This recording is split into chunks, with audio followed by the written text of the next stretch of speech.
Hello guys, எல்லாருக்கும் வணக்கம். I hope so you all are doing good and fine. So எல்லாரும் எப்படி இருக்கீங்க?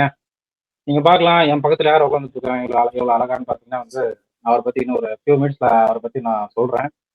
So before we begin, so sorry guys, ஒரு சில வருடங்களாக என்னால் வீடியோஸ் போட முடியல due to some of my கமிட்மெண்ட்ஸ்னால என்னால் போட முடியல. ஸோ கமிட்மெண்ட்ஸ்லாம் ஒன்றும் இல்லை, ஒர்க் ப்ளஸ் ஸ்டடிஸ், அதனால தான் என்னால் கண்டினியூஸாக வீடியோஸ் போட முடியல. ஸோ அதை செட் ஆஃப் பண்ணுற விதமாக இன்னைக்கு ஒரு வீடியோ போடலாம் நான் முடிவு பண்ணியிருந்தேன். ஸோ இந்த வீடியோ ஒன்றுமே இல்லை. ஐ திங்க் உங்களுக்கு ஏற்கனவே தெரிஞ்சிருக்கும், கேப்ஷன் பார்த்து டைட்டில் பார்த்து வந்திருப்பீங்க. ஒரு சிஎம்ஏ கூட ஒரு போட்காஸ்ட் மாதிரி பண்ண போகிறோம். ஸோ என்னன்னு பார்த்தீங்கன்னா ரொம்பவே ஒரு யூனிக்கான கான்செப்ட். ஸோ என்னன்னா ஹோல் ஒரு சவுத் இந்தியா ஒரு பேட்டர்னிட்டியே நான் பார்த்தப்போ, சரி நிறைய நீங்கள் ஒரு குவாலிஃபைட் சிஎம்ஏ கூட போட்காஸ்ட் பார்த்துருப்பீங்க. ஒரு லைக் நீங்கள் நார்த்தில் பார்த்தீங்கன்னா நிகில் குப்தா சார் இருப்பார். அவர் பார்த்தீங்கன்னா ஒரு குவாலிஃபைட் சிஎம்ஏ கூப்பிட்டு ஒரு போட்காஸ்ட் மாதிரி பண்ணுவார். ஸோ அவரோட போட்காஸ்ட் பார்த்தீங்கன்னா ஹிந்தியில் இருக்கும், இல்லை இங்கிலீஷில் இருக்கும். அதேமாதிரி நம்ம சவுத்தில் பார்த்தீங்கன்னா தருண் சார் பண்ணியிருக்காரு. ஸோ அது இங்கிலீஷில் தான் இருக்கும். ஸோ எனக்கு என்ன ஆசைன்னா, சரி யாருமே இந்த யூடியூப்ல பார்த்தீங்கன்னா ஒரு சிஎம்ஏ கூட ஒரு தமிழில் யாருமே ஒரு போட்காஸ்ட் மாதிரி பண்ணதில்லை. சரி அதை நம்ம பண்ணுவோம், நம்ம ஃபஸ்ட்டு நம்ம அதை ஸ்டெப் எடுப்போம் அப்படின்னு சொல்லிட்டு அதை இனிஷியேட் பண்ணலான்னு சொல்லிட்டு ஒரு 1 இயராக நான் பிளான் பண்ணிட்டு இருந்தேன். ஒரு 4-5 மெம்பர்ஸ் கிட்ட அதை நான் கேட்டிருந்தேன். பட் அது கரெக்டாக அது ஃபைனலைஸ் ஆகலை. ஸோ அதுக்கப்புறம் தான் நம்ம கடைசியாக வந்தார் விநாயகன்ற மாதிரி நம்ம ஃப்ரெண்டு வந்தார். ஸோ அவங்ககிட்ட நான் நவம்பர் மாதமே நான் பேசியிருந்தோம், இது மாதிரி ஒரு பண்ணலாம் மச்சான்னு சொன்னோன்னே அவன் உடனே அக்செப்ட் பண்ணிக்கிட்டான். ஸோ அதுக்கப்புறம் அவனுக்கு கொஷின்ஸை நான் ஷேர் பண்ணி இப்படிலாம் பண்ண போகிறோம் அப்படின்னு சொல்லி அவங்ககிட்ட இன்ட்ராக்ட் பண்ணதுக்கப்புறம் ஸோ டிசம்பர் மாதம் பண்ண முடியல. ஸோ அதுதான் இந்த மாதம் நம்ம பண்ண போகிறோம் இந்த வீடியோவை. ஸோ இந்த வீடியோ யாரெல்லாம் பார்க்கலாம் அப்படின்னு பார்த்தீங்கன்னா ஃபஸ்ட்டு ஒரு நீங்கள் ஒரு குவாலிஃபைடு ப்ரொஃபஷனலாக இருக்கீங்க அப்படின்னா அவங்க கூட இந்த வீடியோவை பார்க்கலாம். இல்லை இந்த செஷன் அதுவாக தான் இருக்க போகுது. ஸோ செகண்ட் பார்த்தீங்கன்னா நீங்கள் ஒரு சிஎம்ஏ ஸ்டூடெண்ட்டாக இருக்கீங்க, உங்களுக்கு இந்த கோர்ஸ் ரிலேட்டடாக நிறைய டவுட்ஸ் இருக்குது. ஆக்சுவலி பிஃபோர் தட் ஒரு டிஸ்க்ளைமர் என்னன்னா, இது சப்ஜெக்ட் ரிலேட்டடாக எந்த ஒரு கொஷின்ஸுமே இருக்க போகிறது இல்லை. ஃபர்ஸ்ட் ஜென்ரலாக இந்த கோர்ஸோட அவேர்னஸ் எப்படி இருக்குது, இந்த கோர்ஸில் வர ஸ்டூடெண்ட்ஸ்க்கான டவுட்ஸ் எப்படி இருக்கும் அதை பற்றி டிஸ்கஷனாக இருக்க ஒரு வீடியோவாக தான் இருக்க போகுது. அதே மாதிரி இந்த கோர்ஸ்குள்ள வரலாமா வேணாம்னு சொல்லி சில ஸ்டூடெண்ட்ஸ் திங்க் பண்ணிட்டு இருப்பீங்க. ஸோ இந்த மாதிரி சிஎம்ஏ ரிலேட்டடா இந்த ப்ரொஃபஷனல் கோர்ஸ் ரிலேட்டடா இருக்கிற ஒட்டுமொத்த டவுட்ஸையும் நம்ம இந்த வீடியோல நம்ம கிளியர் பண்ண போறோம். யா, ஸோ வணக்கம் ஹேம்குமார், சாரி வணக்கம் மிஸ்டர் சிஎம்ஏ ஹேம்குமார், எப்படி இருக்கீங்க? ஹாய் சுதர்ஷன், நல்லா இருக்கேன். ஸோ எப்படி இருக்கீங்க? நல்லா போயிட்டு இருக்கு. பொங்கல் அமோகமா போகுதுன்னு நினைக்கிறேன், பார்க்கலாம். Okay. Hope you did the exams well. Yeah. ஆமா. Before we begin, so உங்களை பத்தி ஒரு சின்ன இன்ட்ரோ நம்ம மக்களுக்கு, நீங்க யாரு, உங்களை பத்தி ஒரு சின்ன glimpse. Hi guys, Hemkumar, recently qualified CMA, like having 2.5 years of experience in internal audit, and then I moved to for an MNC company in financial reporting department. So இதுதான் என்னோட லைக் சின்ன ஜிஸ்ட் பத்தி. So உங்களுக்காக இப்போதைக்கு நான் கடந்து வந்த பாத்துல என்னென்ன டிஃபிகல்டிஸ் அண்ட் என்னென்ன easy way to find a solution, so அது எல்லாமே உங்க ஸ்டூடெண்ட்ஸ்க்காகவும், ஸோ இப்போ யாரெல்லாம் வராங்களோ அவங்களுக்கு சொல்றதுக்காக என்னோட ஜேர்னில என்னென்ன நடந்துச்சு, என்னென்ன டிஃபிகல்டிஸ் அண்ட் என்னோட சொல்யூஷன்ஸ்லாம் ஈஸியாக கிடைச்சது அப்படின்றத உங்களுக்காக ஷேர் பண்ணி வந்திருக்கேன். அண்ட் சுதர்ஷன் உங்களுக்காக ஒரு லீடர் மாதிரி, எக்ஸாம்பிள் அவர் இந்த குரூப் ஹேண்டில் பண்றது, இது எல்லாத்தையும் சால்வ் பண்றது, என்னதான் அவர் படிக்கிறதா இருந்தாலும் சரி, ஸோ உங்களுக்காக இப்போ என் கூட மீட்டிங் செட் பண்ணியிருக்காரு. ஸோ இது ஒரு நல்ல விஷயம் ஆக்சுவலா எல்லா ஸ்டூடெண்ட்ஸ்க்குமே. Let's continue the video. Yeah, thank you Hemkumar. என்ன வந்த புகழ்ச்சி அந்த மாதிரி பண்ணிட்டான், தோல் பழிப்பதும். ஓகே, ஃபர்ஸ்ட் கொஸ்டினுக்கு நம்ம போகலாம். ஃபர்ஸ்ட் கொஸ்டினே கொஞ்சம் இன்டென்சிவான கொஸ்டின் தான் நினைக்கிறேன். ஸோ ஆக்சுவலா கைஸ், இது ஹேம் பாத்தீங்கன்னா அவனுடைய பெர்ஸ்பெக்டிவ்ல தான் இந்த எல்லா கொஸ்டினுமே அவன் ஆன்சர் பண்ண போறான். லைக் ஒரு லேமன் பெர்ஸ்பெக்டிவ்ல அவன் என்னெல்லாம் டிஃபிகல்டிஸ் அவன் ஆக்சுவலி சொன்ன மாதிரி தான் அவனுடைய பெர்ஸ்பெக்டிவ்ல எல்லா ஆன்சருமே இருக்கும். ஸோ ஃபர்ஸ்ட் கொஸ்டின், சிஎம்ஏ பண்றது உன்னை பொறுத்த வரைக்கும் Wardha? Yes, it's actually worth it because இப்போதைக்கு நீங்க ஃபினான்ஷியல் பேக்ரவுண்ட் கொஞ்சம் டிஸ்டர்ப்டா இருக்கு, ஆர்எல்ஸ் நீங்க உடனே எனக்கு கொஞ்சம் ஓரளவுக்கு நல்ல ஒரு ஃபினான்ஷியல் பொசிஷனுக்கு போகணும் வித்தவுட் எனி ஸ்பெண்டிங் மணி அப்படின்ற மாதிரி உங்களுக்கு ஒரு ஐடியா இருந்துச்சு அப்படின்னா, நீங்க வித்தின் 75,000 or 50,000 அதுக்குள்ள ஒரு கோர்ஸ், நல்ல கோர்ஸ் நீங்க எடுக்கணும் அப்படின்னு நினைச்சீங்கன்னா கண்டிப்பா இது ஒர்த்து. பிகாஸ் நீங்க ஒன்ஸ் கிளியர் பண்ணிட்டு ஒரு 15 months ஒரு எக்ஸ்பீரியன்ஸ் இருந்தாலே உங்களுக்கு போதும். ஆக்சுவலா சொல்லணும்னா இண்டஸ்ட்ரி ஆவரேஜஸ் பேஸ் பண்ணி பாத்தீங்கன்னா 8 to 12 LPA ஈஸியா உங்களுக்கு கிடைக்கும். அண்ட் உங்களுக்கு ஃபினான்ஸ் அண்ட் காஸ்டிங் அண்ட் அது ரிலேட்டடா எல்லா நாலேஜுமே உங்களுக்கு ஈஸியா கிடைக்கும். அது ப்ராக்டிக்கலா இப்போதைக்கு உங்களுக்கு கிடைக்காது, ஏன்னா தியரட்டிக்கலா தான் இருக்கும். ஆனா நீங்க ப்ராக்டிக்கல் வேர்ல்டுக்கு போகும்போது உங்களுக்கு ரொம்ப ரொம்ப ஹெல்ப்ஃபுல்லா இருக்கும். ஸோ இது ஆக்சுவலி செம்ம ஒர்த்தான கோர்ஸ். ஃபர்ஸ்ட் கொஸ்டின் அமர்க்கலமான பதில். ஸோ அடுத்த கொஸ்டின் போகலாம். So I think guys know that நம்ம இந்தியாவில் பார்த்தீங்கன்னா வந்து ஒரு 3 மேஜர் ப்ரொஃபஷனல் கோர்சஸ் இருக்கு. ஸோ அக்கௌண்டிங் ஃபீல்டு அந்த ஃபீல்டு பார்க்குறப்போ சிஏ, சிஎம்ஏ, சிஎஸ். ஸோ அது ரிலேட்டடான கொஸ்டின்.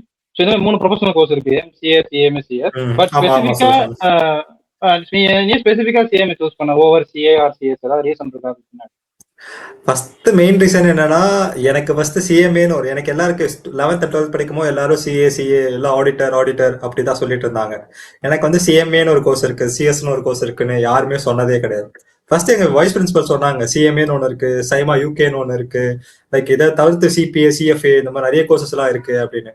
சரி, ஜஸ்ட் ஒரு ஃபர்ஸ்ட் நான் வந்து தெரியாம தான் உள்ள வந்தேன் சிஎம்ஏன்னு ஒரு கோர்ஸ் இருக்கு அப்படின்ட்டு. ஏன்னா சிஏ வந்து எல்லாரும் டஃப், செம்ம டஃப், ஃபெயில் ஆயிட்டா எல்லாருமே திருப்பி எழுதணும் இப்படிதான் சொல்லிட்டு இருந்தாங்க. ஸோ ஃபர்ஸ்ட் நான் சிஎம்ஏ வந்து எடுத்தது வந்து கொஞ்சம் ஈஸியா, சிஏ விட கொஞ்சம் ஈஸியா இருக்கும் அப்படின்றதுக்காக தான் வந்தேன். But comparatively both are same. Like எல்லா ப்ரொஃபஷனல் கோர்ஸுமே டஃப் தான். ஆனா நீங்க எப்படி அதை படிச்சு லைக் எந்த ஒரு வேலை நீங்க படிச்சு பாஸ் பண்றீங்கன்றத பொறுத்து மட்டும்தான் இருக்கே தவிர வேற எதுவுமே எனக்கு தெரிஞ்சு கஷ்டம் ஈஸி அப்படி சொல்லவே முடியாது. ஸோ எல்லாமே ஈக்குவல் டஃப், ஈக்குவல் ஆப்பர்ச்சுனிட்டிஸ் இன் மார்க்கெட் தான். யா, பெர்ஃபெக்ட். ஸோ அப்புறம் வந்து இப்போ நம்மளுடைய இந்தியாவில் பார்த்தீங்கன்னா வந்து சொல்றது என்னன்னா, சிஏ விட ஆக்சுவலி சொன்னதுதான், சிஏ விட சிஎம் ஈஸி, சிஏ தான் ரொம்ப டஃப்ன்ற அடிப்படையில் ஒரு சில விஷயத்த பேஸ் பண்ணி சிஎம்ஏக்குள்ள நிறைய பசங்க வராங்க. நானுமே என் ஃப்ரெண்ட்ஸ்லாம் பார்த்தீங்கன்னா நிறைய பேர் சொல்லுவாங்க, மச்சான் அது மாதிரி சிஏ டஃப்பா இருக்குடா, அதனால சிஎம்ஏக்குள்ள வரேன் அப்படின்னு சொல்றாங்க. அவங்களுக்கு உன்னுடைய பதில் என்னவா இருக்கும்? லைக் சிஏ கஷ்டம்னு நினைச்சு சிஎம்ஏ ஈஸி நினைச்சு உள்ள வரவங்களுக்கு உன்னுடைய பதில் என்னவா இருக்கும்? லைக் சிஏ ட்ராப் அவுட் பண்ணிட்டு சிஎம்ஏ உள்ள வரவங்களுக்கு நிறைய பேர் என்னோட ஃப்ரெண்ட்ஸ் நான் கேம்பஸ்ல பார்த்தேன். ஆக்சுவலா சிஏ ட்ராப் பண்ணிட்டு இல்லாம சிஏ பண்ணும்போது சிஎம்ஏ பண்ணிட்டு வரவங்களும் இருக்காங்க. So actually they want 2 to 3 professional course under there name. So அந்த மாதிரி கேட்டகரிஸும் வராங்க. ஸோ அப்படி பார்க்கும்போது சிஏ வந்து ஒரு 2-3 அட்டம்ப்ட்ல கிளியர் பண்ணாங்கன்னா சிஎம்ஏ வந்து ஒரு அட்டம்ப்ட்ல இல்ல 2 அட்டம்ப்ட்ல கிளியர் பண்றவங்களும் இருக்காங்க. எப்படின்னா அவங்களுக்கு கரெக்டா அந்த செட் ஆஃப் பேட்ச் அண்ட் அவங்களுக்கு எப்படி ப்ரிப்பரேஷன் பண்ணியிருக்காங்கன்றத பொறுத்தும் இருக்கு. ஆக்சுவலி இட்ஸ் லக்கும் இருக்கு கொஞ்சம். அண்ட் தென் சிஏ வந்து லைக் கொஞ்சம் டஃபர் தான். ஆக்சுவலி கம்பேர் பண்ணும்போது நான் கொஸ்டின் பேப்பர் சிஎம்ஏ பார்க்கும்போது சிஏவும் பார்த்தேன். ஸோ கொஞ்சம் டஃபராக தான் இருக்கு. ஸோ அதுக்கேற்ற மாதிரி இவங்க அட்ஜஸ்ட் பண்ணி ரெண்டுத்தையும் பேலன்ஸ் பண்ணி மெயின்டைன் பண்றது it's well and good. So CA CMA ரெண்டுமே பண்றது like it's very very good actually. So sorry Sudarshan, 1 minute நான் சார்ஜ் மட்டும் போட்டுக்கலாம். ஓகே ஷூர், கண்டிப்பா, டேக் யூர் டைம்.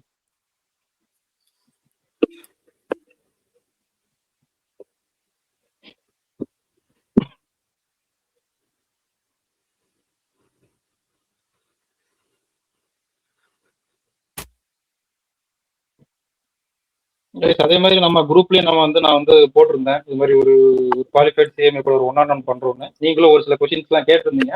அந்த ஒரு சில கொஸ்டின்ஸையும் நான் வந்து இங்க ஆட் ஆன் பண்ணியிருக்கேன். ஸோ யாரெல்லாம் நம்ம வாட்ஸ்அப் குரூப்ல ஜாயின் பண்ணிக்கோங்க. அங்க சிஎம்ஏ ரிலேட்டடா சப்ஜெக்ட் டவுட்ஸ் நீங்க கேட்கலாம். சிஎம்ஏ ரிலேட்டடான அப்டேட்ஸ் எல்லாமே நான் கொடுத்துட்டு இருப்பேன். யாரெல்லாம் ஜாயின் பண்ணிக்கோங்க. அந்த வாட்ஸ்அப் குரூப் லிங்க் வந்து கீழே டிஸ்கிரிப்ஷன் இருக்கு. Okay, sorry Sudarshan. Okay, so அடுத்த கொஸ்டின் பார்த்தீங்கன்னா வந்து இந்த ப்ரொஃபஷனல் கோர்ஸ்ல பார்த்தீங்கன்னா வந்து 2 வகையான என்ட்ரி இருக்கு ஆஸ் யூ நோ. ஸோ ஒன்று ஃபவுண்டேஷன் ரூட் என்ட்ரி, இன்னொன்று பார்த்தீங்கன்னா வந்து டைரக்ட் ரூட் என்ட்ரி. அதாவது காலேஜ் டிகிரி முடிச்சுட்டு உள்ள வரலாம்ன்ற மாதிரி 2 வே இருக்கு. 2 வேல எந்த வே நீ பெஸ்ட்னு நினைக்கிற? Even though degree முடிச்சாலுமே foundation root வழியா வரலாமா, இல்ல டைரக்ட் என்ட்ரி வந்தா பெஸ்ட்டா, இல்ல நான் 12th முடிச்சிருக்கேன்னா சில பேர் நான் ஃபவுண்டேஷன் ரூட் வழியா வரேன் அப்படின்னு வருவாங்க. ஸோ 2ல எந்த என்ட்ரி எஃபெக்டிவா இருக்கும்னு நீ நினைக்கிறேன்? ஏன்னா நான் ஒரு சில டேட்டா பார்த்தப்ப பார்த்தீங்கன்னா ஃபவுண்டேஷன் ரூட்ல யார் உள்ள வராங்களோ அவங்களுடைய பாஸ் பர்சன்டேஜ் கொஞ்சம் அதிகமா இருக்கு. ஸோ டைரக்ட் என்ட்ரியா வரவங்க ஈஸியா ட்ராப் அவுட் பண்ணிட்டு போயிடுறாங்க, கிளியர் பண்ண மாட்டாங்க அப்படின்ற ஒரு பெர்ஸ்பெக்டிவ் இருக்கு. இதை நீ எப்படி பார்க்க? ஆக்சுவலா இது 2 வேல நம்ம கன்சிடர் பண்ணலாம். ஒன்னு இப்போதைக்கு அவங்க ஃபார் அன் எக்ஸாம்பிள் இப்போதைக்கு அவங்க ஆவரேஜ் ஸ்டூடெண்ட் அப்படின்ற மாதிரி இருந்ததுன்னா தே கேன் ப்ரொசீட் லைக் அவங்க டைரக்ட் என்ட்ரி இல்லாம ஃபவுண்டேஷன் ரூட்ல வர்றது பெட்டர் சொல்லுவேன். இப்போ பிகாஸ் ஃபவுண்டேஷன் எழுதிட்டு இன்டர் எழுதும் போது அவங்க அப்பலேருந்தே லைக் நல்லா ப்ரிப்பேர் பண்ணி வருவாங்க. இதுவே டைரக்ட் என்ட்ரி வரும்போது என்ன பண்ணிடுறாங்கன்னா, இது வந்து ஒரு ஜஸ்ட் காலேஜ் எக்ஸாம் மாதிரி அப்படின்ற ஒரு மைண்ட் செட்லேயே தான் வராங்க. ஸோ அப்போ வரும்போது இது வந்து அப்படி கிடையாது. ஆக்சுவலி இதில் 40 மார்க்ஸ் எடுத்தா போதும் அப்படின்ற மாதிரி தான் இருக்கு. ஆனால் அக்ரிகேட்லாம் இருக்கு. இதில் 40 மார்க்ஸ் எடுத்தா போதும் அப்படின்ற மாதிரி. பட் ஆனால் 40 மார்க்ஸ் எடுக்கிறதே இது கஷ்டம். அண்ட் தென் ஒரு பேப்பர் ட்ராப் அவுட் ஆனாலும், அதாவது in case if you fail அப்படின்னா கூட we have to write the whole 4 or 8 papers in a group. So அது எல்லாமே அவங்களுக்கு தெரியாம வராங்களா தெரிஞ்சு வராங்களான்றே தெரியல. அண்ட் தென் ரொம்ப கேர்லெஸ்ஸா வராங்க. அதே மாதிரி சப்போஸ் அவங்க என்ஜாய் பண்ணணும் காலேஜ் லைஃப அப்படின்னா, காலேஜ் லைஃப் முடிக்கும் போதே அவங்க இன்டர் பண்ண முடியும் அவங்களால. ஸோ அப்படி பண்றது இன்னொரு வே. பிகாஸ் நான் அப்படிதான் பண்ணேன். பட் நான் காலேஜ் லைஃப் பெருசா என்ஜாய் பண்ணல. பட் காலேஜ் லைஃப் வந்து ஓரளவுக்கு எனக்கு நல்லா தான் இருந்துச்சு. ஸோ அப்படி பார்க்கும்போது காலேஜ் லைஃப்னு என்ஜாய் பண்ணேன். ஸோ இன்டரும் முடிச்சேன். ஸோ இன்டர் முடிச்சுட்டு ஸோ ஆர்டிகல்ஷிப் எக்ஸ்பீரியன்ஸ் போகலாம். ஸோ அண்ட் தென் எக்ஸ்பீரியன்ஸ்க்கு அப்புறம் சிஎம்ஏ ஃபைனல் எழுதலாம். ஸோ அது ஒரு ஈஸி ரூட்டு. ஆர் எல்ஸ் நீங்க வந்து டைரக்ட் என்ட்ரி இல்லாம நான் ஃபர்ஸ்ட்ல இருந்தே போறேன் அப்படின்னா, உங்களுக்கு காலேஜ் வேணாம், நான் பிகாம் வந்து கரஸ்பாண்டன்ஸ்ல போட்டுக்கிறேன் அப்படின்னாலும் பண்ணலாம், தப்பு கிடையாது. அதுனா நீங்க இன்னும் கொஞ்சம் ஃபாஸ்டா முடிப்பீங்க. இதுனா உங்களுக்கு ஒரு 1.5 இயர்ஸ் கிட்ட உங்களுக்கு டிலே ஆகும். பிகாஸ் நீங்க சீக்கிரமா இன்டர் முடிச்சிட்டீங்கன்னா 1.5 இயர்ஸ் நீங்க காலேஜ் முடிச்சாதான் உங்களுக்கு டிகிரி கிடைக்கும். ஸோ அந்த 1.5 இயர்ஸ் நீங்க யூஸ் பண்ணிக்கலாம். லைக் காலேஜ் லைஃப் உங்களுக்கு என்ஜாய் பண்ணணும், உங்களுக்கு வேணும்னா கண்டிப்பா நீங்க யூஸ் பண்ணிக்கலாம். ஸோ அதை தவிர்த்து சில பேர் வந்து டைரக்ட் என்ட்ரியில வரதுனால ஏன் ஃபெயில் ஆகுறாங்க அப்படின்றது பிகாஸ் ஸோ அவங்க ஈஸியா லெத்தர்ஜிக்கா வந்து எக்ஸாம் எழுதுறாங்க. ஸோ அதுதான் ஒரு மெயின் இம்பார்ட்டன்டா இருக்கு. எல்லாமே சிஏலையும் சரி சிஎம்ஏலையும் சரி ஸோ ஈஸியா அப்படியே வந்து எழுதுறாங்க. அதுக்கப்புறம் தான் அவங்க 2-3 அட்டம்ப்ட்க்கு அப்புறம் தான் அவங்க ரியலைஸே பண்றாங்க. ஸோ ஒரு வருஷம் ஓடிடுச்சு, 6 months ஆயிடுச்சு, ஒரு அட்டம்ப்ட் வந்து 6 months ஆயிடுச்சு, நான் திருப்பி படிக்கணும், என்னால எதுவுமே பண்ண முடியாது, எம்பிஏ இப்போ போக முடியாது அப்படின்ட்டு அப்பதான் அவங்களுக்கு ஒரு கியூரியாசிட்டி வருது. அப்பதான் திருப்பி படிக்க உட்காரவங்க. ஸோ அப்பதான் வரதுக்கு அதுக்கு முன்னாடியே அவங்க ஹார்ட் ஒர்க் போட்டிருந்தா ஈஸியா கம்ப்ளீட் பண்ணலாம். ஏன்னா இப்போ டைரக்ட் என்ட்ரி வரவங்க எல்லாம் எப்படி இருக்காங்கன்னா, பிகாம் முடிச்சுட்டு டைரக்டா இன்டர் எழுத வராங்க. ஸோ அவங்க ஃபைனல் எழுதுன்னு தான் பரவாயில்ல, இன்டர்லயே அவங்க ஒரு அடி வாங்கியிருப்பாங்க, இல்லைன்னா ஏதாவது ஸ்ட்ரகிள் ஃபேஸ் பண்ணிருப்பாங்க, நல்லா படிச்சு இன்டர் கிளியர் பண்ணியிருப்பாங்க. டைரக்டா அவங்க இன்டர் எழுதும் போது ரொம்ப லெத்தாஜிக்கா எழுதும் போது கண்டிப்பா அது டைம் டிலே ஆகுது. அதுக்கப்புறம் அவங்க யோசிச்சு பார்த்தா என்னடா இது அப்படின்ட்டு இன்ஸ்டியூட் மேலதான் பழைய போடுற மாதிரி எனக்கு எது தோணுது. பக்குவமா சொல்ற சூப்பரான பதில். ஸோ அடுத்த கொஸ்டின் வந்து ஸோ காலேஜ் ரிலேட்டான கொஸ்டின் தான். ஸோ காலேஜ் ஸ்டூடெண்ட் பார்த்தீங்கன்னா வந்து இப்போ அந்த 2 டிகிரியும் படிக்கணும், வயசு வருஷாவா ப்ரொஃபஷனல் கோர்ஸும் போட்டிருக்காங்கன்னா, ஸோ அவங்க எப்படி மேனேஜ் பண்ணலாம் நீங்க சொல்லு. லைக் ரெண்டுமே வந்து மேனேஜ் பண்றது எப்படி, ஏதாவது டிப்ஸ் மாதிரி அவங்களுக்கு 2 வயசு வருஷாவா படிச்சு ஆக்சுவலா இன்டர் வந்து அந்த டைம் பீரியட்ல முடிக்கிற மாதிரி. ஓகே. ஸோ அதுவும் ஈஸி தான். எப்படின்னா இப்போ காலேஜ் வந்து உங்களுக்கு பெருசா படிக்கிற மாதிரிலாம் இருக்காது. பிகாம்ல ஜஸ்ட் ஒரு ஹாஃப் டே காலேஜ் தான், 1 to 6 or 1 to 7, இல்லைன்னா மார்னிங் 8 to 1 அந்த மாதிரி தான் இருக்கும். ஸோ ஆஃப்டர்நூன்ல நீங்க ஃபுல்லா ஃப்ரீயா இருக்க மாதிரி தான் இருக்கும். இது ஜஸ்ட் ஒரு இப்போ ஒரு குரூப்ல எழுதணும்னா நீங்க டெய்லி 2 hours ஆர் வீக்லி 4 daysக்கு ஒரு 3 hours அந்த மாதிரி செட் பண்ணிட்டாலே போதும், ஈஸியா இருக்கும். ஆக்சுவலா லாஸ்ட் ஒரு எக்ஸாம் அப்போ வருது அப்படின்னா மட்டும் ஒரு குரூப் எழுத போறீங்க, 4 subjects எழுத போறீங்க அப்படின்னா மட்டும் நீங்க அந்த ஒரு குரூப்புக்கு எவ்வளவு படிக்க வேண்டியது இருக்குன்னா ஒரு மினிமம் 7 to 6 hours படிக்க வேண்டியது இருக்கும் டெய்லியும். பிகாஸ் அந்த 1 month உங்களுக்கு ரொம்ப ரொம்ப குரூஷியல். ஏன்னா நீங்க அது எல்லா படிச்சது எல்லாத்தையும் ரிவைஸ் பண்ணி உங்களுக்கு கிளியர் பண்றதுக்கு தான் அந்த 1 monthல நீங்க பண்ற ப்ரிப்பரேஷன் தான் ஆக்சுவல் ப்ரிப்பரேஷனே. நீங்க ஒரு நாள் படிச்சிருப்பீங்க, அது எல்லாமே மறந்துருக்கும், யாரா இருந்தாலும் மறக்கதான் செய்யும். ஸோ அந்த 1 monthல கரெக்டா படிச்சு இது பண்றது மட்டும்தான் ஒரு பெஸ்ட் வேன்னு சொல்லுவாரு. ஸோ அப்படி ஈஸியா பண்ணிடலாம். ஸோ காலேஜ் பண்ணிட்டே இன்டர் படிக்கிறது ரொம்ப ரொம்ப easy. So anyone can do it. அதே மாதிரி நம்ம நண்பர் வந்து அந்த மாதிரி தான் பண்ணாரு. காலேஜ் படிக்கிறப்பே இன்டர் கிளியர் பண்ணிட்டாரு. ஸோ ஆக்சுவலாக நானும் ஹேமும் பார்த்தீங்கன்னா வந்து ஒரே காலேஜ் தான். நான் morning shift of evening shift. So ஆக்சுவலாக மார்னிங் ஷிஃப்ட்ல எனக்கு ஃப்ரெண்ட் இருக்கான், ஹரிஷ் மாதவன். ஸோ அவன் மூலியமா தான் எனக்கு இவன் தெரிய வந்தான். ஆக்சுவலாக அவனை விட இவன் கூட தான் அதிகமாக பேசி கொஞ்சம் ஜெல் ஆகிட்டேன். அவன் காலையில் இருந்தாலுமே ஈவினிங் ஷிஃப்ட் அவன். ஸோ ஸோ அடுத்த கொஸ்டின் வந்து உனக்கு தெரியும், நம்ம இன்டர்ல பார்த்தீங்கன்னா 2 குரூப் இருக்கு, ஃபைனல்ல 2 குரூப் இருக்கு. ஸோ 2 வகையான அப்ரோச் நம்ம எக்ஸாம் கொடுக்கலாம். 2 அட் த சேம் டைம் 2 குரூப்பே எழுதலாம். ஸோ அது மாதிரி 8 days நம்மளுக்கு வந்து தொடர்ந்து எக்ஸாம்ஸ் இருக்கும். இல்ல ஸ்பிளிட் பண்ணி ஒரு குரூப்பா எழுதலாம். ஸோ அதாவது இண்டிவிஜுவல் குரூப்பா எழுதுற இடத்துல வந்து என்ன அட்வான்டேஜ், என்ன டிஸ்அட்வான்டேஜ், இல்ல போத் குரூப்பா நான் எழுதுறன்ற விதத்துல என்ன அட்வான்டேஜ், என்ன டிஸ்அட்வான்டேஜ், எப்ப எந்த சிச்சுவேஷன்ல நான் ஒரு குரூப் எதுனா பெஸ்ட், 2 குரூப் எதுனா பெஸ்டா, உன்னுடைய பெர்ஸ்பெக்டிவ்ல அதுக்கு இப்போ நீங்க எப்படி சொல்றது, நீங்க வந்து படிக்கிறதுக்கு உங்களுக்கு டைம் இருக்கு. ஆக்சுவலா time is more important for doing 1 group or both groups. Because உங்களுக்கு டைம் இருந்துச்சு, உங்களால கம்ப்ளீட் பண்ண முடியும் சிலபஸை நான் எப்படி சொல்றது, நான் உண்மையை சொல்லணும்னா உங்களால 100% அட்லீஸ்ட் ஒரு 90 to 85% உங்களுக்கு சிலபஸ் ஒரு குரூப்ல கம்ப்ளீட் பண்ண முடிஞ்சாதான் நீங்க அந்த குரூப்பை ஈஸியா கிளியர் பண்ண முடியும். Even though the paper is tough அப்படின்ற மாதிரி, லைக் எந்த ஒரு பேப்பருமே நீங்க 85% 90% நீங்க ஸ்கோப்ஸ் கிளியர், அதாவது சிலபஸ் கிளியர் ஃபுல்லா படிச்சிருந்தீங்களா உங்களால ஈஸியா கிளியர் பண்ண முடியும். பிகாஸ் நீங்க எதை ஈஸியா வரும் அப்படின்னு நினைச்சிட்டு போயிருப்பீங்க, பட் அது டஃபா வந்துடும். பட் டஃபா வர்றதுன்றது ஈஸியா வந்துடும். ஸோ நீங்க 90% கவர் பண்ணியிருந்தீங்கனாலே எல்லாமே கவர் பண்ணிருப்பீங்க, அட்லீஸ்ட் பேசிக்ஸாக கவர் பண்ணிருப்பீங்க. ஸோ நான் வந்து ஈஸியா வரும்ன்றது ஒரு கொஸ்டின் போய் எழுதிருக்குன்னு போய் எழுதிருப்பேன், ஆனா அது டஃபா வந்திருக்கும். அதனால அட்டன்டே, அதாவது தொடக்கூட முடியாது, அந்த அளவுக்கு டஃபா கேட்டிருப்பான். பட் நீங்க டஃபா வரும்ன்றதை வந்து நீங்க ஜஸ்ட் ஒரு பேசிக் ஐடியாவது இருந்திருந்தா உங்களால அட்டன் பண்ண முடியும். So easily you can score. So அந்த பேசிஸ்ல பார்க்கணும்னா, ஸோ சிலபஸ் நீங்க எவ்வளவு கம்ப்ளீட் பண்றீங்க, எவ்வளவு டைம் இருக்கு ப்ரிப்பரேஷன். அண்ட் தென் இன்னொரு இம்பார்ட்டன்ட் விஷயம் வந்து லைக் சிஏ ஆர் சிஏக்கு மட்டும்தான் ஒன் டே கேப் இருக்கு எக்ஸாமினேஷன் நடுவில். ஸோ சிஏக்கும் சிஎஸ்க்குமே ஒரு கேப்பே கிடையாது. ஸோ நீங்க அந்த அளவுக்கு உங்களால மைண்டை கண்ட்ரோல் பண்ணிட்டு ஸ்லீப்பை கண்ட்ரோல் பண்ணிட்டு உங்களால அந்த ஒரு 8 டேஸ்க்கு சர்வே பண்ண முடியும் அப்படின்னா நீங்க 2 குரூப்ஸ் எழுதலாம் தாராளமா.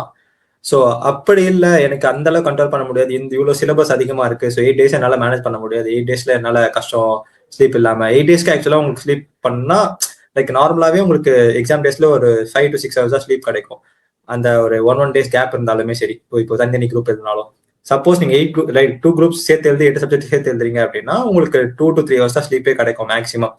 ஸோ அதுவுமே எக்ஸாம் போயிட்டு வந்து ஸ்லீப் கரெக்டா தூங்கிட்டு திருப்பி அதை ரீகலெக்ட் பண்ணி நெக்ஸ்ட் சப்ஜெக்ட் ப்ரிப்பேர் பண்ணி நெக்ஸ்ட் சப்ஜெக்ட் எடுத்து எழுதுறது, எக்ஸாம் சென்டர்ஸ் போறது, அதெல்லாமே இருக்கு. ஸோ அதுக்கு எல்லாத்துக்குமே நீங்க பேசிஸ் கால்குலேட் பண்ணி தான் உங்களால நீங்க ஒரு அட்டெம்ப்ட் எடுக்கணுமே தவிர்த்து நீங்க சும்மா ரேண்டமா இல்ல நான் 2 குரூப் எழுதுறேன் ஒரு குரூப் எழுதுறேன் அப்படின்னு போனீங்கன்னா கொஞ்சம் டிஃபிகல்டிஸ் இருக்கும்.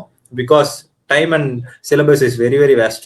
ஸோ அதனால நான் அதை கன்சிடர் பண்ணி தான் எடுப்பேன். ஓகே, உங்களோட அப்ரோச் என்னவா இருந்தது? உங்க குரூப்பா எழுதுனீங்களா இல்ல போத் குரூப்பா எழுதுனீங்களா? ஏன் அந்த டிசிஷன்?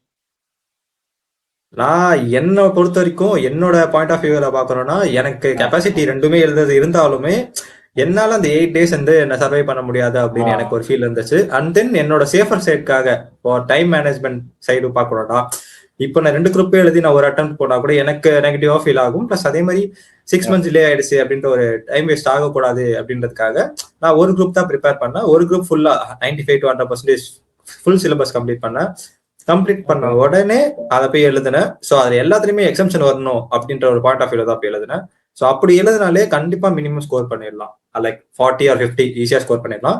ஸோ எல்லாத்துலயுமே எனக்கு ஆவரேஜாவே கிட்டத்தட்ட 55 to 60 அந்த மாதிரி ஒரு மார்க்ஸ் தான் வந்திருந்தது. பிகாஸ் ஒரு நீங்க ஒரு குரூப் தான் ப்ரிப்பேர் பண்றீங்க, அது ஃபுல் ஃபோக்கஸ்டா கான்ஃபிடென்ட்டா ப்ரிப்பேர் பண்ணும்போது உங்களுக்கு இன்னுமே ஈஸியா இருக்கும். ஸோ அப்படிதான் நான் பிளான் பண்ணேன். ஸோ இன்டருமே நான் அப்படிதான் எழுதினேன், one group and then final one group. So அதுதான் எனக்கு ரொம்ப ஈஸியா இருந்தது. Okay, perfect. ஸோ அடுத்த கொஸ்டின் பார்த்தீங்கன்னா வந்து லைக் தேரி பேப்பர் இருக்கு நமக்கு, லா எஸ்பிஎம்பிவி அந்த மாதிரி தேரி பேப்பர் இருக்கிறப்போ ஃபவுண்டேஷன்ல லா இருக்கு, இன்டர்ல லா இருக்கு, ஃபைனலி லா இருக்கு. ஸோ இந்த மாதிரி தியரி சப்ஜெக்ட் வந்து நம்ம எப்படி டேக்கிள் பண்றது? ஏன்னா ஃபார் எக்ஸாம்பிள் இப்போ நம்ம ஒரு வாரத்துக்கு முன்னாடி ஏதோ ஒரு கான்செப்ட் படிக்கிறோம், கம்பெனில வந்து டேரக்டர் பத்தி படிக்கிறோம்னா அடுத்த வாரமே மறந்து போயிருது. அந்த டேரக்டர் எத்தனை பேர் இருக்கணும், பப்ளிக்ல எத்தனை இருக்கணும், பிரைவேட்ல எத்தனை இருக்கணும் மறந்து. அதற்கான அப்ரோச் வந்து எப்படி இருக்கணும்னு நினைக்கிறேன்? தியரி பேப்பர் நம்ம எப்படி படிக்கணும், எப்படி அதில் மாஸ்டர் பண்ணலாம், எப்படி நல்லபடியா நம்ம எக்ஸாம்? ஓகே, தியரி வந்து எல்லாருக்குமே வந்து ஒரு டஃப்பான சப்ஜெக்ட். பிகாஸ் இப்போ ஒரு ப்ராக்டிக்கல் சம்ஸ் போட்டதுனால பரவாயில்ல, ப்ராக்டிக்கல் சம் வந்து நம்மளுக்கு நாலேஜ் பேஸ் பண்ணி அண்ட் நம்ம எப்படி எக்ஸிக்யூட் பண்றோன்றதை பொறுத்து இருக்கு. பிகாஸ் ஒருத்தவங்களும் ஒரு சம் வந்து ஒரு மாதிரி அப்ரோச் பண்ணி ஒருத்தவங்க ஒரு மாதிரி எக்ஸாம், லைக் ஒருத்தவங்க ஒரு மாதிரி ஒரு கொஸ்டின் எடுத்துட்டு வந்து சம் எடுத்து போடுவாங்க. ஸோ அது வந்து டாப் டு பாட்டமா இருக்கட்டும், அப் டு டவுனா இருக்கட்டும், எது வேணா இருக்கட்டும். பட் தியரியில அப்படி பண்ணவே முடியாது. ஏன்னா தியரியில வந்து ஈச் அண்ட் கேஸ் மக்கப் பண்ற கேசஸ் கண்டிப்பா எனக்கு தெரிஞ்சு கஷ்டம் தான். ஸோ அதை ப்ராக்டிக்கலா புரிஞ்சு, இப்போ எக்ஸாம்பிளுக்கு நான் எப்படி தியரி படிச்சேன்றதை மட்டும் சொல்றேன். ஏன்னா இப்போ நான் தியரி படிச்சேன் அப்படின்னா இப்போ ஒரு 60 days இன்னும் எக்ஸாம் இருக்கு அப்படின்னா நான் 60 days முன்னாடி தியரி படிக்க ஆரம்பிச்சிருவேன். ஸோ ஆனா நான் ஒரு நாளைக்கு 1 hour or 2 hours தான் படிப்பேன் தியரிலாம். ஸோ மார்னிங் ஒரு எப்போ பிரிஸ்கா இருக்கணும் அந்த ஒரு 2 hours தியரி படிச்சிருவேன். ஸோ தியரி படிச்சுட்டு எடுத்து வச்சிருவேன். அப்படியே எனக்கு டிஸ்டர்ப்டா இருந்துச்சுன்னு அப்படின்னா உடனே எடுத்து வச்சிருவேன். ஏன்னா அது சப்ஜெக்டே அஃபெக்ட் ஆகும். நீ தியரிலேயே உட்காந்துட்டு இருப்போம் ஒரு நாள் ஃபுல்லா தியரி படிக்கணும்னா ஒரு நாள் ஃபுல்லா உட்காந்துட்டு இருப்போம். அதுல ஒரு 3 பேஜ் 4 பேஜ் தான் நவுந்திருக்குமே. ஸோ எதுவுமே முடிச்சிருக்காம இருக்கும். ஸோ இதுவே நான் 1 hour உட்காந்தேன் 2 hours உட்காந்தேன் அப்படின்னா என்னால 5 to 10 pages சாலிடா என்னால கவர் பண்ண முடியும். ஸோ அது நெக்ஸ்ட் டேக்கு ஸ்டார்டிங் வந்து இப்போ நான் இன்னைக்கு நான் 5 to 10 pages கவர் பண்றேன் அப்படின்னா நெக்ஸ்ட் டேக்கு என்ன பண்ணுவேன்னா அந்த 5 to 10 pages சும்மா கண்ணால ஸோ ஒரு கிளான்ஸ் ஜஸ்ட் ஒன் கேன்ஸ் பார்த்துட்டு ஸோ அந்த அப்படியே மூவ் பண்ணிட்டு அடுத்த பேஜுக்கு போயிடும். ஸோ இந்த மாதிரி பண்ணி தான் எனக்கு ஆக்சுவலா நல்லா இருந்தது. தியரியிலுமே எனக்கு வந்து நல்லாவே ஸ்கோர், இன்டர்லையுமே எக்ஸம்ஷன் வந்தது, அண்ட் தென் ஃபைனல்லுமே 56 or 57 வந்துச்சு ஐடிகேஸ். ஸோ லால ஸோ அந்த மாதிரி வந்தது காரணம் கொஞ்சம் ரிவிஷன், ஏன்னா தியரி ரொம்ப ரிவிஷன் தேவைப்படும். இப்போ சம்ஸ்னா கூட பரவாயில்ல, ஜஸ்ட் ஃபார்முலாஸ் ஆர் எக்ஸிகியூஷன் நம்மளுக்கு என்ன அப்படின்ற மாதிரி இருந்தா நம்மளால லைக் ஒரு கிளிக் ஆயிடுச்சு அப்படின்னா அந்த சம் ஈஸியா போட்ட முடியும். ஆனா தியரி அப்படி கிடையாது, நம்மளுக்கு ஞாபகமே வராது, நம்பர்ஸ் இருக்கும், லைக் சில செக்ஷன்ஸ் ஞாபகம் வச்சுக்க வேண்டியது இருக்கும். ஸோ இது எல்லாமே ரிவைஸ் பண்ண மட்டும் தான் வரா மாதிரி இருக்கும், ஈஸியா இருக்கும்.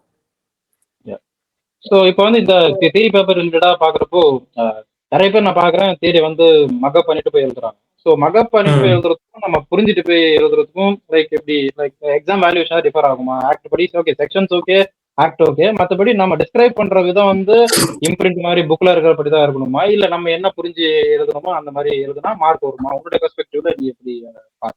அது என்னோட பெர்ஸ்பெக்டிவ்ல சொல்லிடுறேன், பட் ஆனா இன்ஸ்டியூட் பாயிண்ட் ஆஃப் வியூல எனக்கு எது உண்மைன்னு எனக்கும் புரியல. ஏன்னா நானுமே ஒரு வாட்டி கூட மார்க் ஷீட் வாங்கி பார்த்தது இல்லை. ஏன்னா மார்க் ஷீட் வாங்கும் போது அப்ளை பண்ணேன், ஆனா எனக்கு வரல மார்க் ஷீட். ஸோ ஃபர்ஸ்ட் பார்க்கும்போது பாத்தீங்கன்னா நான் வந்து ஓரளவுக்கு புக்ல என்ன வேர்ட்ஸ் யூஸ் பண்ணிருக்காங்களோ அந்த வேர்ட்ஸ் யூஸ் பண்ண பார்ப்பேன். ஸோ அந்த வேர்ட்ஸ் தான் trigger point for the examiner to give a marks for the point. Okay, so ஒரு எக்ஸாம்பிள் ஒரு 5 பாயிண்ட்ஸ் ஒரு வேலிடா எழுதுனா அவங்களுக்கு 6 to 5 மார்க்ஸ் கொடுப்பாங்க அப்படி இருக்கு அப்படின்னா, ஸோ அந்த ட்ரிகர் பாயிண்ட்ஸ், அந்த ட்ரிகர் வேர்ட்ஸ் அதை மட்டும் கரெக்டா எழுதி ஸோ சென்டென்ஸ் ஃபார்ம் பண்ணி ஜென்ரல் எந்த கான்செப்ட் எந்த கொஸ்டினுக்கு அப்ளிகபிள் ஆகுதோ அதை பேஸ் பண்ணி எழுதினாலே ஈஸியா ஸ்கோர் பண்ணலாம் தான் என்னோட பாயிண்ட் ஆஃப் வியூல இருக்கு. ஸோ இதுவே கேஸ் ஸ்டடி பேசிஸ்ல இருந்தா கண்டிப்பா குழப்பம் வரும். ஏன்னா இந்த கேஸ் ஸ்டடி அப்ளிகபிள் ஆகுமா, இந்த கேஸ் ஸ்டடிக்கு இந்த ப்ரொவிஷன் அப்ளிக் ஆகுமா அப்படின்ற கன்ஃபியூஷன்ஸ் நிறைய வரும். ஸோ அது எழுதும் போது சில பேர் நிறைய, அதாவது ஃபர்ஸ்ட் ப்ரொவிஷன் எழுதணும், அண்ட் தென் அதோட ப்ரொவிஷன்ல என்ன சொல்றான், ஸோ அதை வச்சு என்ன கேஸ் ஸ்டடி கொடுத்துருக்கான் அதை வச்சு லைக் கன்க்ளூஷன் மாதிரி கொடுக்கணும். ஸோ அதுக்கப்புறம் தான் ஆன்சர் அந்த மாதிரிலாம் எழுதுவாங்க. ஸோ அது டிபெண்ட்ஸ் அப்பான் த எக்ஸாமினர் தான். பிகாஸ் எனக்கு 2-3 வாட்டி எழுதும் போது நான் நல்லா வரும்னு நினைச்சேன், ஆனா அப்படி வரல. ஸோ அந்த மாதிரி தான் இருந்தது. ஸோ உங்களுக்கு கான்செப்ட் அண்ட் கீவேர்ட்ஸ் நோட் பண்ணியிருந்தாலே போதும், அதுவே பெட்டர்.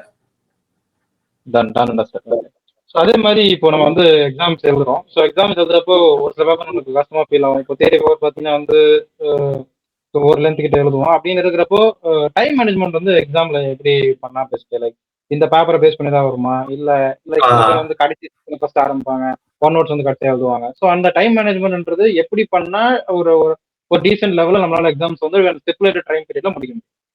ஆக்சுவலா இது ரொம்ப ரொம்ப நல்ல விஷயம் தான். எப்படின்னா டைம் மேனேஜ்மெண்ட் எக்ஸாம்ஸ்ல வந்து டிஃபர் ஆகும் ரொம்ப.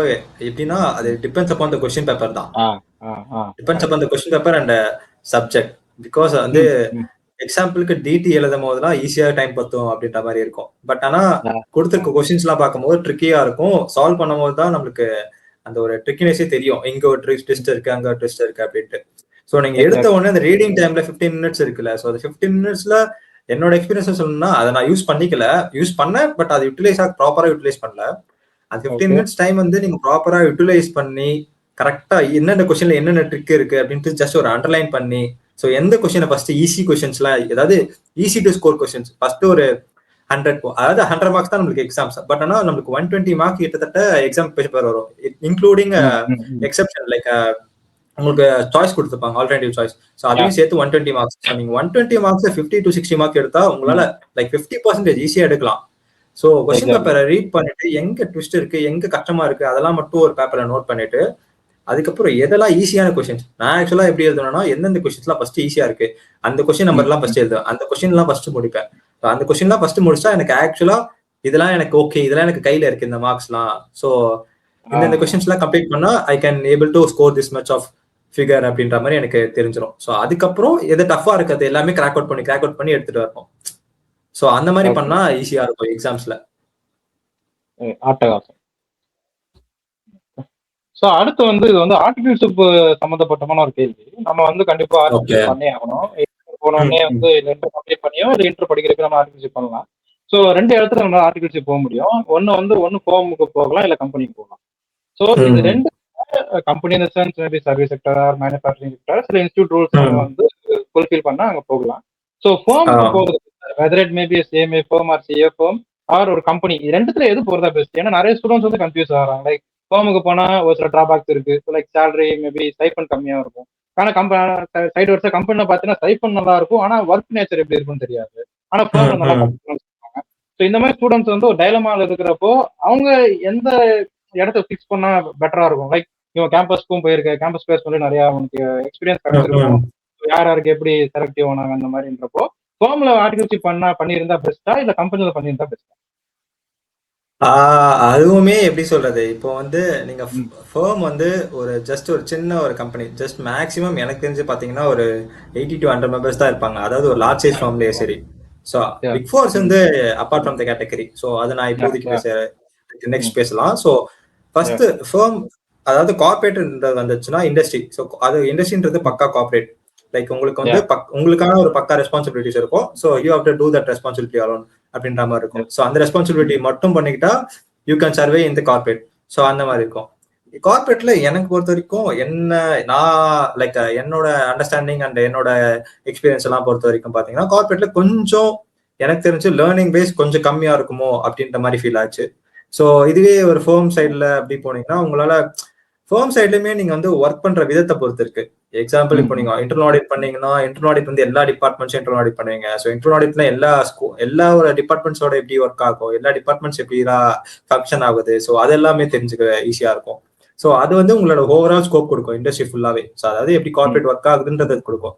இதுவே நீங்க ஜிஎஸ்டி ஃபைலிங் இல்ல சின்ன சின்ன இந்த மாதிரி ஃபைலிங் ஒர்க்ஸ் எல்லாம் பண்ணாலுமே எனக்கு தெரிஞ்சு இது வந்து ஃபுல் ஃபியூச்சர் க்ரோத் இருக்காது. ஏன்னா இந்த ஃபைலிங்ஸ் எல்லாமே இப்போ ஏஐலாம் ஈஸியா எடுத்துட்டு போயிடும்.